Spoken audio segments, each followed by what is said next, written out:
There are lessons to be learned from how I handle my own education and how I became such a good thinker. The philosopher Don Ross once said of me, "Dan believes modesty is a virtue to be reserved for special occasions."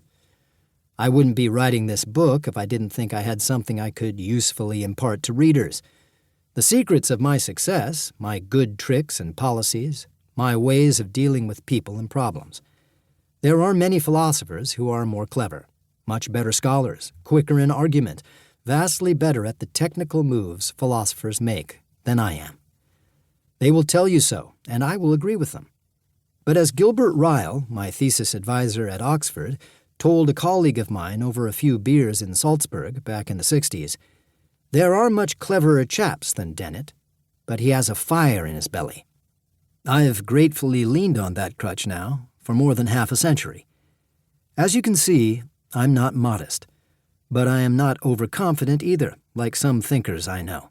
John Searle, one of my most aggressive critics, is actually a lot like me, sure of himself, impatient with nitpicking philosophers, willing to brand respected trains of thought as nonsense. When he encounters a philosophical argument or position that is difficult for him to comprehend, he rephrases it in his own terms, in terms that he understands. That's just what I do too. But when Searle's digest of the difficult idea strikes him as absurd, he thereupon says so, vehemently. I don't. I reserve judgment. I reflect. These people defending this view don't seem to be fools. Maybe I've misconstrued them. I go back to their work to see if I can find a better version of their view. Sometimes I can't, and then I can be as tough a critic as Searle. But sometimes, in fact usually, I can find a better version of the challenging idea, and then I've learned something. Searle's world is full of philosophical nincompoops. Mine is full of philosophers who are learned, intelligent, hard-working, but often self-defeating presenters of their best ideas.